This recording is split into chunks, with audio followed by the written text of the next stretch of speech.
신약성경 221쪽입니다. 사도행전 19장 21절에서 41절 말씀입니다. 이 일이 있은 후에 바울이 마게도냐와 아가야를 거쳐 23절부터죠. 그때쯤 되어 이 도로 말미암아 적지 않은 소동이 있었으니 즉 데메드리오라 하는 어떤 은장색이 은으로 아데미 신상 모형을 만들어 직공들에게 적지 않은 벌이를 하게 하더니 그가 그 직공들과 그러한 영업을 하는 자들을 모아 이르되 여러분들도 알거니와 우리의 풍족한 생활이 이 생업에 있는데 이 바울이 에베소뿐 아니라 거의 전 아시아를 통하여 수많은 사람을 권유하여 말하되 사람의 손으로 만든 것들은 신이 아니라 하니 이는 그대들도 보고 들은 것이라. 우리의 이 영업이 천하여질 위험이 있을 뿐 아니라 큰 여신 아데미의 신전도 무시당하게 되고 온 아시아와 천하가 위하는 그의 위엄도 떨어질까 하노라 하더라. 그들이 이 말을 듣고 분노가 가득하여 외쳐 이르되 그다 에베소 사람의 아데미여 하니 온 시내가 요란하여 바울과 같이 다니는 마게도냐 사람 가이오와 아리스다고를 붙들어 일제히 연극장으로 달려 들어가는지라. 바울이 백성 가운데로 들어가고자 하나 제자들이 말리고 또 아시아 관리 중에 바울의 친구된 어떤 이들이 그에게 통지하여 연극장에 들어가지 말라 권하더라. 사람들이 외쳐 어떤 이는 이런 말을 어떤 이는 저런 말을 하니 모인 무리가 분란하여 태반이나 어찌하여 모였는지 알지 못하더라. 유대인들이 무리 가운데서 알렉산더를 권하여 앞으로 밀어내니 알렉산더가 손짓하며 백성에게 변명하려 하나 그들은 그가 유대인인 줄 알고 다한 소리로 외쳐 이르되 그다 에베소 사람의 아데미여 하기를 2시간이나 하더니 서기장이 무리를 진정시키고 이르되 에베소 사람들아 에베소시가 큰 아데미와 제우스에게서 내려온 우상의 신전지기가 된 줄을 누가 알지 못하겠느냐. 이 일이 그렇지 않다 할 수 없으니 너희가 가만히 있어서 무엇이든지 경솔히 신전의 물건을 도둑질하지도 아니하였고 우리 여신을 비방하지도 아니한 이 사람들을 너희가 붙잡아 왔으니 들과 그와 함께 있는 직공들이 누구에게 고발할 것이 있으면 재판날도 있고 총독들도 있으니 피차 고소할 것이요 만일 그 외에 무엇을 원하면 정식으로 민회에서 결정할지라. 오늘 아무 까닭도 없는 이 일에 우리가 소요 사건으로 책망받을 위험이 있고 우리는 이 불법 집회에 관하여 보고할 자료가 없다 하고 같이 읽겠습니다. 이에 그 모임을 흩어지게 하니라. 아멘. 기도하겠습니다. 하나님 아버지, 하나님의 말씀 앞에 있습니다. 성령께서 빛을 비춰주셔서 깨달음을 주시고 말씀을 듣고 결단으로 나아가게 하여 주옵소서. 예수님의 이름으로 기도하옵나이다. 아멘. 오늘은 종교사업가라는 제목으로 하나님의 말씀을 전하고자 합니다. 3월 10일자 기독교계 인터넷 신문에 종교사업가라는 글이 하나 실렸습니다. 여러분, 종교사업가가 뭘까요? 모든 종교는 그 공통점이 있습니다. 모든 종교는요, 우리 사람이 한계가 있죠. 유한합니다. 그런데 종교를 통해서 무한한 존재를 믿는 겁니다. 그러면서 삶의 의미가 무엇인지, 삶의 목적이 무엇인지 이런 걸 추구하는 게 종교입니다. 그래서 늘 죽음이라든가 영혼, 초월적인 것들과 씨름하면서 살게 하는 게 종교입니다. 종교인들, 목사님, 또 신부님, 스님들, 이 종교인들은 누굽니까? 이런 종교적인 진리를 발견했다라고 생각하는 사람들이죠. 근데 자칫 이들이 자기가 가진 그 종교적인 지식이나 권위를 가지고 돈벌이에 사용한다면 어떻게 될까요? 먼저 자기의 영혼이 망가지겠죠. 자기의 영혼이. 그리고 그를 따르는 모든 사람들의 영혼이 다 위험해집니다. 여러분, 이런 식으로 종교를 이용해서 영리를 취하는 것을 종교 비즈니스다라고 부를 수 있을 겁니다. 또 이런 일에 종사하는 사람들을 종교 사업가다라고 부를 수 있습니다.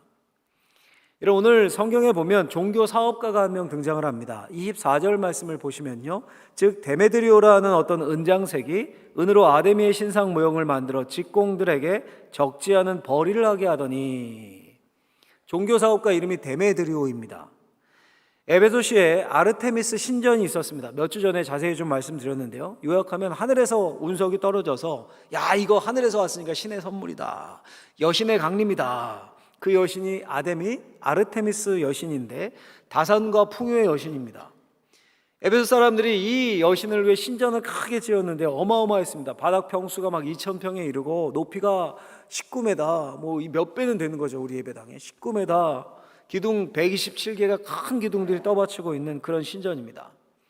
그게 사도 바울 시대로부터 그 이전에 300년 전에 지어졌던, 그리고 바울 시대 소아시아, 지금 이제 튀르키예 지역인데요, 그 지역의 최고의 명소였습니다. 명소. 많은 사람들이 그 신전에 참배하러 오고 관광으로 왔습니다. 근데 여러분, 우리가 어디 여행 가면 기념품 사오고 그렇게 하죠. 그 당시도 그랬습니다. 아르테미스 그 여신의 그 신상의 모형을 조그맣게 이렇게 깎아서 만들어서 팔거나 은으로 이렇게 해서 또 신전의 모형을 만들었습니다. 나무로 먼저 이렇게 조각을 하고 은으로 이제 덧입힌 거죠. 사람들이 신전에 참배를 하고 나오면서 이걸 다 하나씩 사서 자기의 집을 지키는 수호신으로 삼기도 하고, 거룩하니까, 혹은 여행 기념품으로 잘 보이는데 장식탁 같은데 진열을 하고 보관을 하고 이랬던 겁니다. 이 사업을 했던 사람이 바로 데메드리오입니다.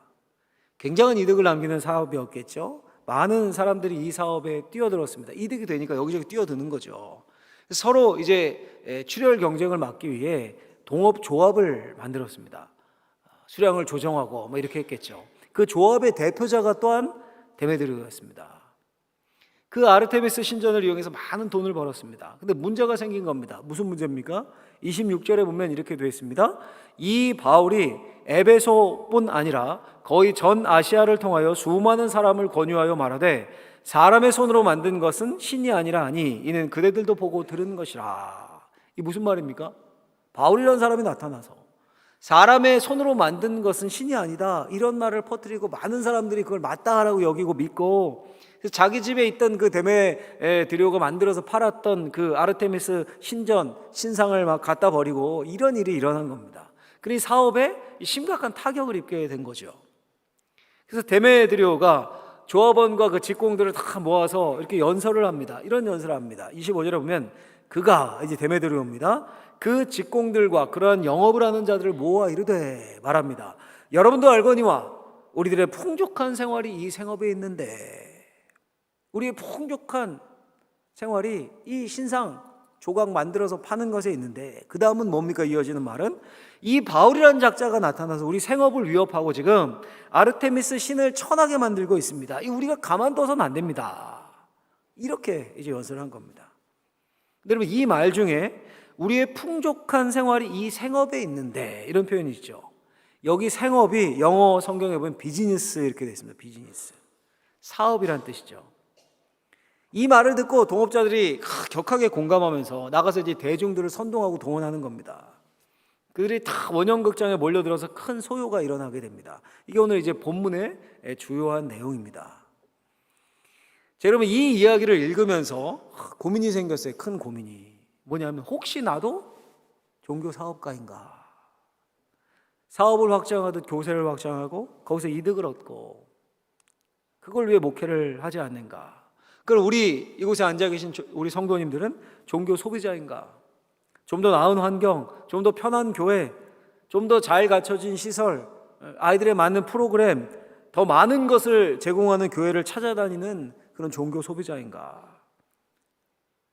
여러분, 과연 차이가 뭔가? 차이가 무엇일까? 우리가 믿는 기독교가 종교 비즈니스, 종교 사업이 되지 않고, 우리가 종교 소비자가 되지 않고 진짜 하나님의 사람이 된다는 것의 의미가 뭘까요? 그 핵심이 뭘까요? 핵심이. 제가 두 가지 정도로 정리를 해봤는데 오늘 마음에 잘 새기셨으면 좋겠습니다. 첫 번째는요, 같이 한번 읽어보겠습니다. 진정한 하나님의 사람은 한 영혼에 집중해 그 영혼을 사랑하고 자신의 모든 걸 사용한다. 핵심이 한 영혼이라는 단어예요. 한 영혼, 잊지 마십시오. 한 영혼. 여러분, 언뜻 보기에는요, 이 바울이 복음 전하는 것도요, 데메드리오의 종교 사업과 비슷합니다. 비슷해 보입니다. 그렇지 않습니까? 복음, 바울이 들고 있는 복음이 상품입니다. 상품. 데메드리오는 아르테미스 여신이고 바울은 예수님입니다. 예수님.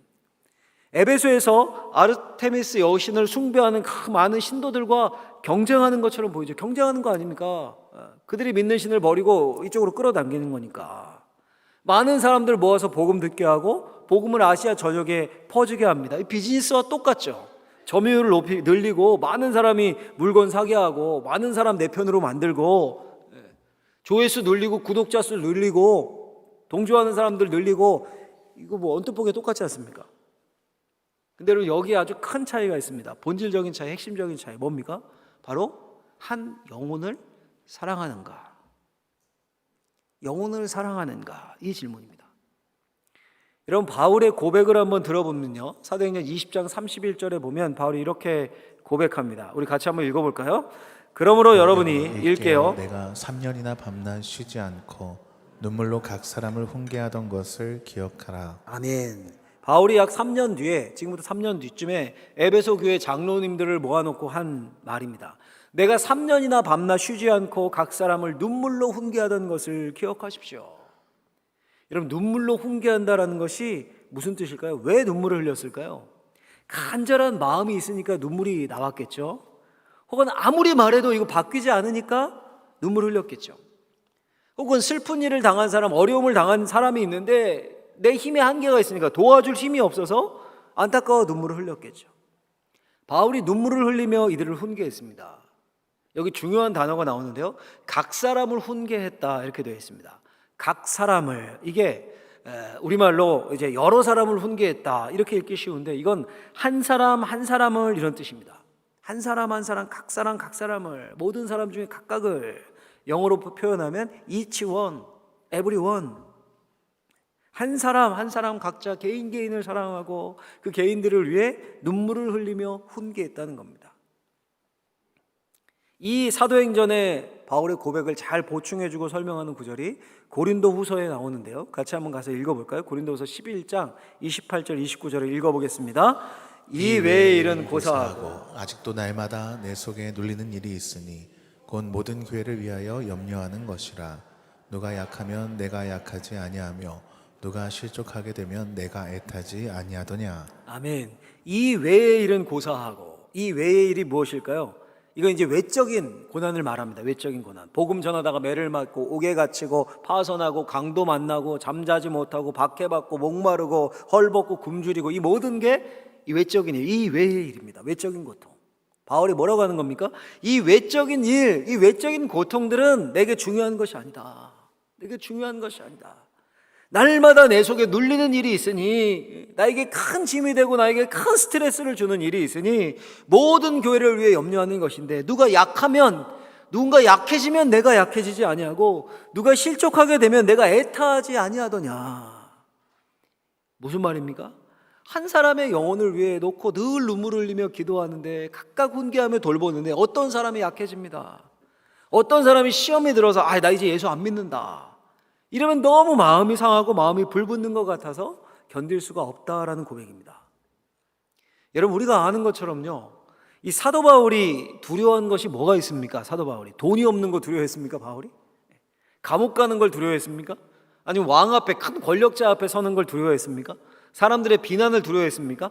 아무것도 두려워하지 않았습니다. 못 먹고 못 입는다고 두려워하지 않았습니다. 근데 단지 하나 가장 두려워하고 염려하는 것이 있다면 그 한 영혼이 약해지고 한 영혼이 실족해서 복음을 등지는 거, 그걸 두려워했습니다. 한 영혼이 낙담하면 함께 낙담하고, 한 영혼이 약해지면 자신도 약해지고 애타하고 평생 그런 삶을 살았습니다. 이게 핵심이에요, 신앙에. 영혼을 사랑하는 마음이 없으면 종교 사업가, 종교 소비자입니다. 여러분 데메드리오가 아르테미스 이 신상이나 신전 이 조각상 만들어 팔 때, 이걸 통해서 사람들이 영혼이 변화됐으면 좋겠다, 기도하는 마음으로 사람들이 영혼이 잘 되기를 원한다, 그런 마음으로 팔았겠습니까? 자기 이익을 챙겼을 뿐입니다. 수량 파악하고 마진이 안 남네, 단가 올려야겠네 이러면서. 그게 종교 사업가입니다. 고린도후서 12장에 보면 바울이 또 이런 고백을 합니다. 12장 14절 15절 같이 읽어보겠습니다. 내가 구하는 것은 너희의 재물이 아니요 오직 너희니라. 내가 너희 영혼을 위하여 크게 기뻐함으로 재물을 사용하고 또 내 자신까지도 내어주리니 너희를 더욱 사랑할수록 나는 사랑을 덜 받겠느냐. 아멘. 내가 구하는 것은 너희의 재물이 아니요 오직 너희니라. 바울의 관심은 오직 한 영혼이 구원받아서 하나님의 사람이 되는 것이었습니다. 그것을 왜 재물을 사용하고, 이렇게 되어 있죠. 좀 중립적인 말인데 원뜻은 낭비하고 이런 뜻입니다. 또 내 자신까지도 내어주리니, 이 말은 완전히 탕진한다는 말입니다. 왜 이런 표현을 쓴 겁니까, 여러분? 정말 바울이 영혼을 사랑하는 마음으로, 아버지의 마음으로 사랑했다는 겁니다.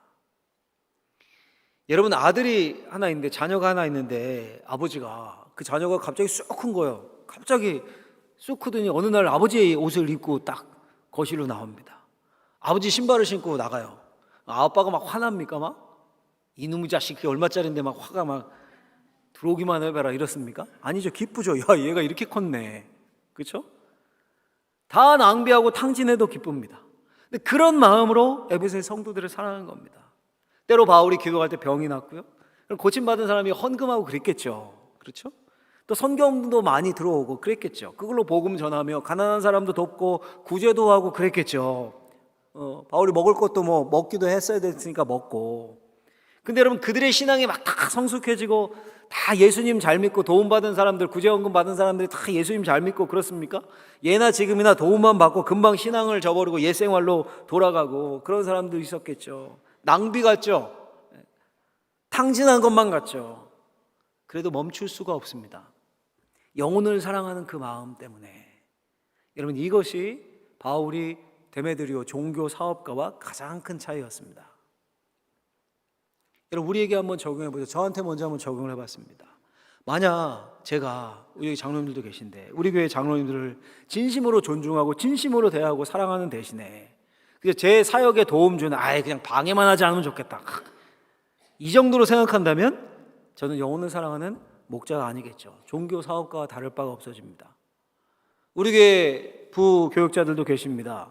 후배입니다. 다 후배 동역자요. 또 다음 세대 한국교회를 위해 하나님이 훈련시키는 사역자로 여기지 않고 사례 주니까 군대처럼 야 까라면 까는 거지. 받은 만큼 성과 내야지. 막 경쟁시키고 막 이렇게 생각한다면 저는 영혼의 목자는 아닐 겁니다. 만약에 우리 성도님들을 제가 단지 고객으로 본다면, 숫자로 몇 명이야, 몇 명 빠졌네, 숫자로 본다면, 제 명성과 교회 유지를 위한 숫자로 생각한다면 저는 참 목자는 아닐 겁니다. 여러분, 저만 그렇습니까? 여러분도 마찬가지입니다. 종교 소비자가 되지 않으려면 영혼의 교류가 있어야 합니다. 일주일에 한 번 예배 드리고 야, 내 의무는 다 했다. 주일에 한 번 이곳에 오지 않으면 찜찜한 분들 많죠. 그러니까 주일에 한 번 나와서 할 바 다 했네, 마음에 스스로 위안 얻고 그냥 왔다 갔다 하면 종교 소비자나 다를 바가 없습니다. 예배를 드릴 때 정말 내 영혼을 바쳐서 내 온 마음을 다해서 하나님의 말씀을 경청하고 정말 하나님께 내 전심을 들여서 기도하는 겁니다. 예배하는 겁니다. 그 말씀에 따라서 내 영혼이 변하고 삶이 바뀌어져 가야 되는 겁니다. 성도들 간의 교통이 있어야 합니다. 매 예배 때마다 우리가 고백하지 않습니까? 성도가 서로 교통하는 것과 내 안에 성령께서 계세요. 예수를 믿기 때문에 성령님이 계십니다. 저 성도님 안에도 성령님이 계십니다.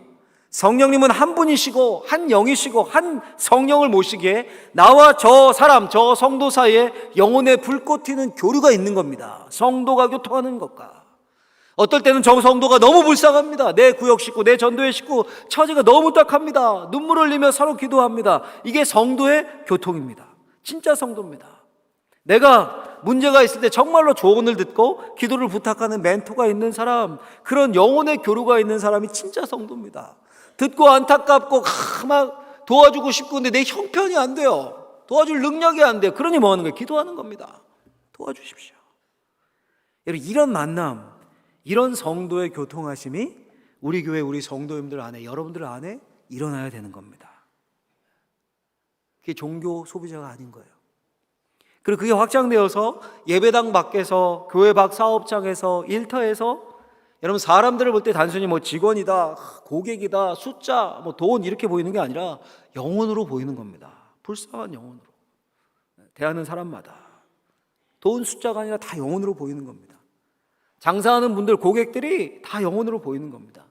그러니 바울의 말처럼 무슨 일을 하든지 마음을 다하여 하고 주님께 하듯 하게 된다, 이 말씀이 실현되는 거예요, 삶의 영역에서.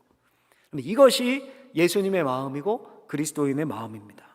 이 마음이 없으면 종교 사업가, 종교 소비자가 될 수 있다는 겁니다. 쉽게 그렇게 될 수 있다는 거예요. 그러니까 여러분들이 기도를 부탁합니다. 제가 저를 위해 기도해 주셔야 됩니다. 한 영혼을 살아가는 목사님이 되게 해 주십시오. 또 서로를 위해, 자신을 위해 진실되게 기도하셔야 합니다. 내가 종교 소비자가 되지 않게 해 주십시오. 우리 교회가 진짜 영혼을 먼저 위하고 성령의 교통하심이 있는 교회가 되게 하여 주옵소서. 이런 기도를 진심으로 하나님 앞에 올려드리고 정말 하나님이 기뻐하시는 하나님의 사람들이 다 되시길 예수님의 이름으로 축원합니다. 축원합니다. 둘째로요, 우리 한 가지 더 생각해 보면, 두 번째 같이 읽어보겠습니다. 진정한 하나님의 사람은 어려움을 당했을 때 직무를 버리지 않는다. 진정한 하나님의 사람은 어려움이 오죠. 환란이 오죠. 그때 직무를 소홀히 않고 버리지 않는다는 겁니다. 여러분, 다시 이 에베소라는 도시로 돌아가 보죠. 그 데메드리오가 조합원을 다 선동을 한 겁니다. 그 조합원들이 상상을 해보십시오. 에베소 시내로 탁 흩어져서 막 전단지 뿌리고 사람들을 막 선동했겠죠. 으쌰으쌰. 그래서 사람들이 맞다. 우리가 저 예수 믿는 것들 몰아내자. 우리가 믿는 아르테미스 신전이 좀 이렇게 천해지게 생겼다. 확 들고 일어나는 겁니다. 여러분, 그도 그럴 것이요. 그 당시 아르테미스 신전에 여사제만 3,000명이 있었고 신전 노예들은 셀 수도 없이 엄청 많았다고 합니다. 거기에 여러분, 아르테미스 신전에 참배하러 오잖아요. 사람들 혹은 관광하러 올 거 아닙니까? 그 앞에 뭐 있겠습니까? 우리 관광하고 나면, 참배하고 나면, 예배 드리고 가면 뭐예요? 밥 먹잖아요. 그러니까 식당도 쫙 널려 있었을 거 아닙니까? 음식점 주인들, 카페 주인들, 기념품 샵 주인들, 막 그거 만드는 데메드리오와 같은 은세공업자들, 만들기만 하면 답니까? 유통하는 사람 있을 거 아닙니까? 유통업자들. 셀 수 없는 사람들이 그 아르테미스 신전과 관련해서 먹고 살았던 겁니다. 당시 에베소 시민이 약 25만 명 정도였을 것이라고 추정을 하는데요. 그러니까 직간접적으로 대부분 다 연결이 되어 있었겠죠. 그래서 쉽게 선동당한 겁니다. 2만 4천여 명이 들어가는 로마식의 에베소 원형 극장이 있었습니다. 글로 다 모여든 거예요. 그냥 모였겠습니까? 29절 보면 이렇게 되어 있습니다. 온 시내가 소란하여 요란하여 난리가 난 거예요. 온 시내가. 바울과 같이 다니는 마게도냐 사람 가이오와 아리스다고를 붙들어 일제히 연극장으로 달려 들어가는지라. 소동을 일으키고 요란을 떨고 이제 다 달려 들어가는 거예요. 그 원형극장으로 가다 보니까 바울과 같이 다니던 가이오와 아리스다고를 만났던 것 같아요. 붙들어서 니들 따라와. 그래서 이제 원형극장에 끌고 들어간 겁니다. 난리를 칩니다. 바울과 함께 다닌 것을 봤던 거죠. 성난 군중들이 모여서 소리를 쳐요. 크다 에베소 사람의 아데미여, 크다 에베소 사람의 아데미여. 본문에 보니까 2시간 동안 외쳤다 그래요. 소위 이성을 잃는 폭도가 된 겁니다. 이 사람이 이 말하고 저 사람이 저 말하고 우리가 여기 왜 모였는지도 몰랐다, 이런 표현이 오늘 본문에 나오지 않습니까? 자, 그럼 궁금해지죠. 바울은 이때 뭘 하고 있었을까? 바울은 여러분들 같으면 어떻게 하겠습니까?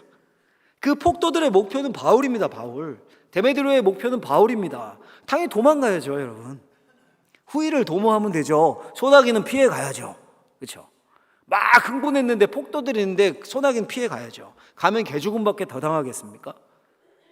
근데 바울이 어떻게 합니까? 바울이 30절 말씀을 보면 이렇게 되어 있습니다. 같이 한번 읽어보겠습니다. 바울이 백성 가운데로 들어가고자 하나 제자들이 말리고. 아멘. 바울이 그 성난 군중 속으로 크다 에베소 사람의 아데미오, 이 안에 꽉 차서요. 우리 한 2,000석 정도 되는데 우리 예배당 이 10배예요. 꽉 차서 사람들이 확 소리 지르는 거예요. 그 백성 가운데 근데 바울이 들어가고자 했다. 그 광기 속으로 들어가고자 했습니다. 왜 들어가려고 했던 걸까요? 바울도 흥분한 겁니까?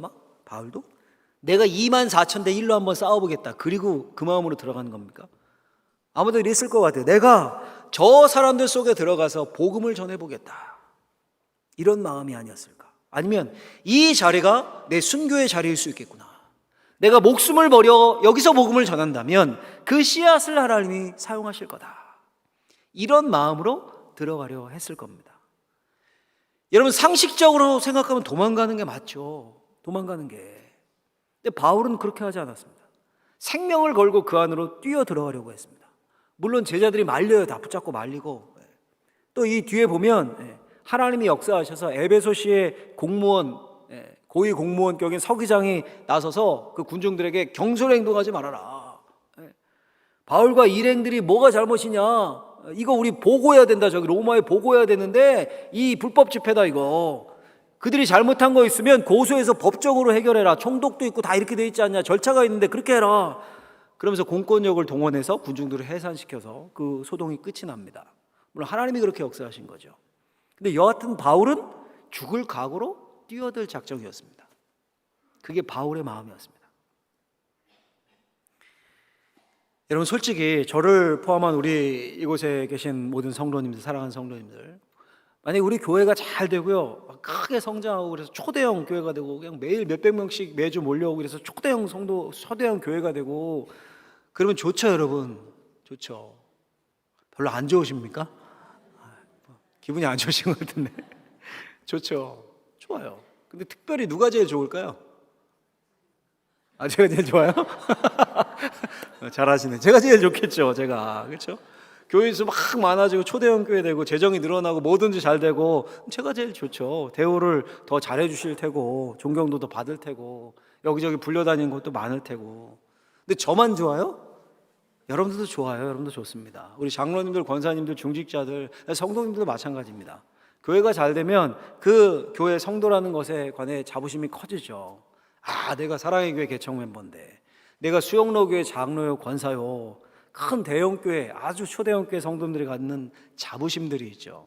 또 교회가 잘 되고 성도 수도 많으니까 교회 근처에서 장사해도 더 잘 될 거 아닙니까? 그렇죠?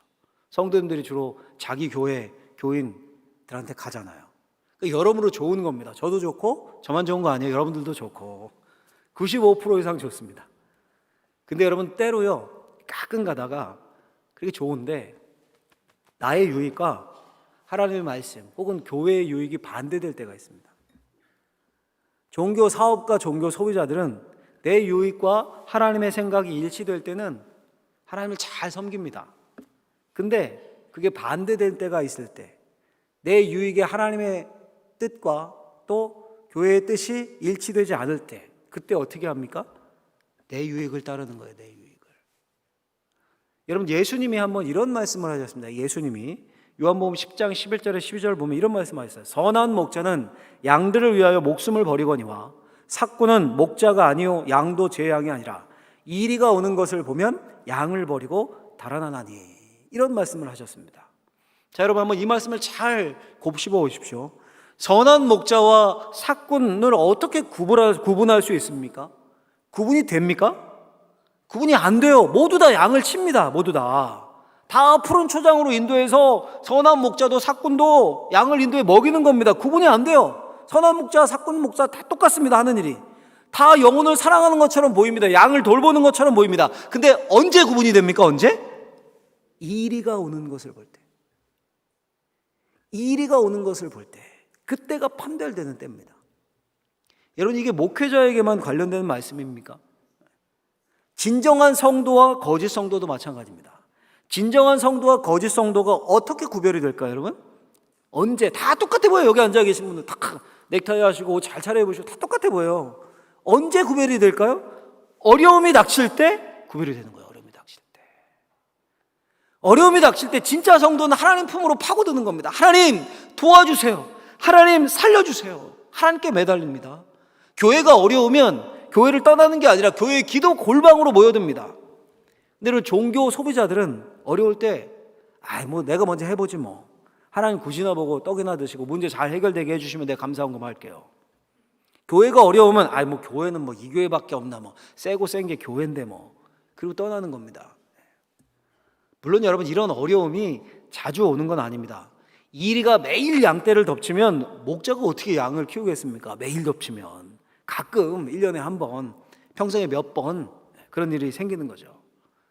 10번, 20번 계속 하나님이 좋은 것 주시고 평안하게 하시고 하다가 한 번 정도 테스트 하시는 겁니다. 그럼 그때 그 고난 속에서, 그 어려움 속에서 어떤 선택을 하느냐에 따라 이 사람이 진짜 하나님의 사람인지 종교 소비자에 불과한지가 판가름 나는 겁니다.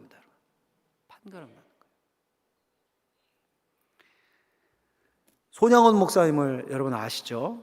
우리 교회 2대 교육자 순회 전도사로 섬기셨었는데 제가 하도 많이 예를 들어드리고 말씀드려서 잘 아실 텐데 우리 한국교회 역사상 최고의 목사님이다라고 해도 이제 과언이 아니죠. 여순 사건 때 두 아들이 공산당에 의해서 순교를 당했는데 그 범인을 양자로 삼으셨죠. 1950년에 한국전쟁이 일어납니다. 한국전쟁이 인민군이 내려와서 전국을 막 짓밟습니다. 7월쯤이 되었을 때 손양원 목사님이 목회하시는 여수에서 목회를 하셨거든요. 여수까지 왔습니다. 근데 그때는 손양원 목사님이 여수의 애양원 교회를 담임하시면서 나환자들을 목회하고 있었을 때입니다. 지금 이제 여수 애양원에 가면 가보신 분들 많죠. 안 가보신 분들은 꼭 한번 가보십시오. 이 손양원 목사님의 순교 기념관이 있는데 저도 몇 번 가봤는데요. 가면 이런 사진이 걸려 있습니다. 가면 옛날 사진인데 무슨 사진인지 빛이 바래가지고 잘 모르시겠죠. 글씨로 쓰여 있는데 밑에 6.25 한국 전쟁 때 손양원 목사님을 피신시키려 했던 배 이렇게 되어 있습니다. 손 목사님을 피신시키려 했던 돛담배 사진입니다. 누가 찍었는지 저 멀리 보이죠, 배가. 그 애양원 식구들이요, 나환자들 있죠. 그들이 돈을 다 모아가지고 손양원 목사님과 가족들을 이제 피난 갈 수 있도록 배 한 척을 저렇게 마련을 한 겁니다. 비쌌겠죠, 전쟁통에. 그러니까 있는 거 없는 거 다 모아서 배 한 척 마련한 겁니다. 근데 그때 손양원 목사님이 이제 부흥회를 가셨었는데 그 틈에 짐을 다 실은 거예요. 짐을 다 실어놨어요. 부흥에서 돌아온 손 목사님이 타고 가시면 되는데 갈 수 없다고 이거 버티는 겁니다. 1000여 명이 되는 이 애양원 교인들이 다 함께 피난을 가면 나도 가겠다. 근데 그렇지 않으면 나는 가지 않겠다. 저 배에 1000여 명이 어떻게 탑니까? 어떻게 1000여 명이 다 함께 갑니까? 한참을 씨름하다가 그 짐을 이제 다시 고집을 못 꺾고 배에서 내렸다고 합니다. 당시 여러분 손양원 목사님은 한국교회의 큰 지도자였습니다. 왜냐하면 당시에 그 신사참배를 안 한 목사님이 많지 않을 때입니다. 주기철 목사님 같은 분은 이미 옥중에서 소천을 하셨고, 신사참배 반대했던 분들이 옥중에서 많이 소천을 하셨고, 손양원 목사님은 그래도 옥중에서 소천하지 않고 살아남으셔서 해방을 맞이했던 겁니다. 그러니 큰 지도자죠. 큰 지도자.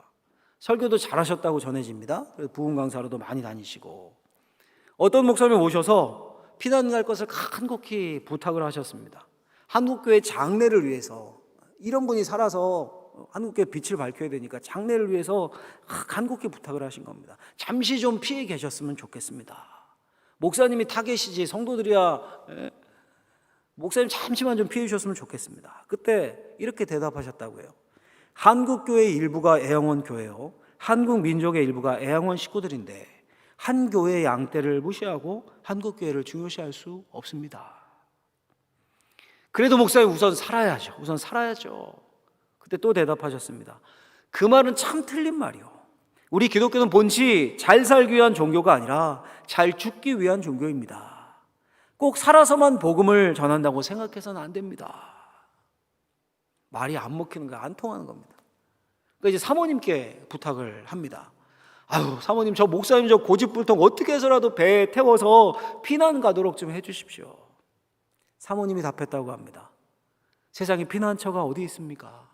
피난처는 오직 우리 주님 품밖에 없습니다. 무창부수죠, 여러분?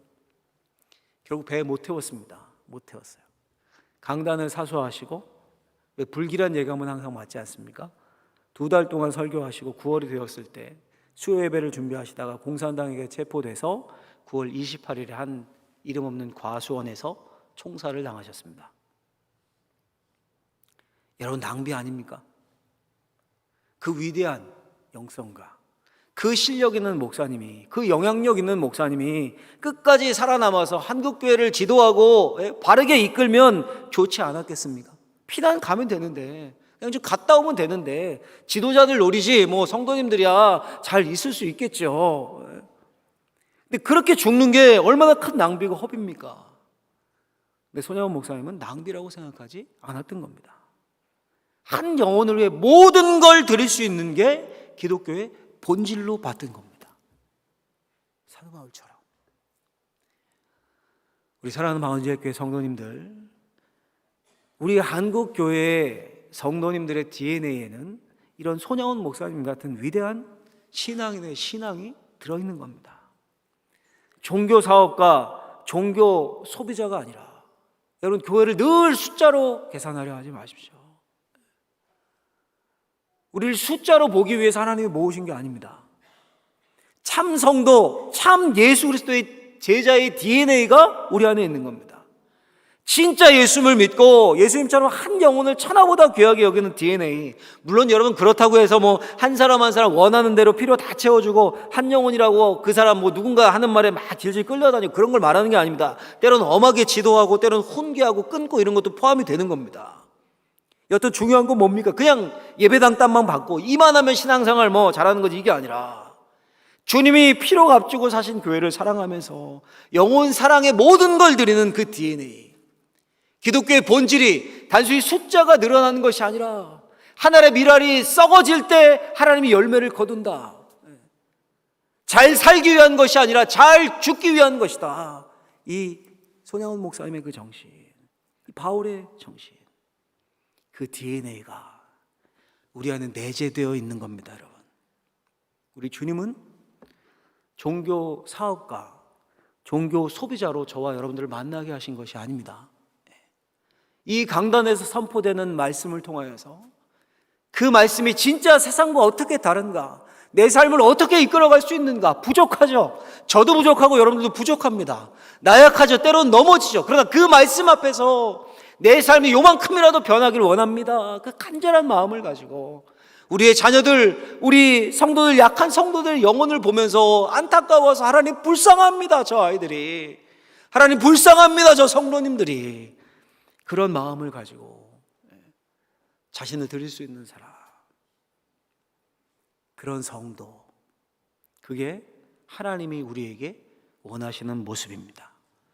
자, 여러분들이 이 사실을 꼭 마음에 새기시고 사명을 감당하며 정말 우리 신앙의 본질, 한 영혼, 이 단어를 잊지 마시고 영혼을 사랑하는 참 예수님의 제자가 될 수 있기를 예수님의 이름으로 간절히 축원합니다. 기도하겠습니다. 하나님 아버지, 감사합니다. 우리를 부르셔서 주의 말씀을 허락하셨습니다. 한 영혼을 향한 그 바울의 마음 우리에게 전달되게 하시고 우리에게 심겨서 우리 또한 종교 사업가, 종교 소비자가 아니라 예수 그리스도의 참 제자로 살 수 있게 하여 주옵소서. 예수님의 이름으로 기도하옵나이다. 아멘.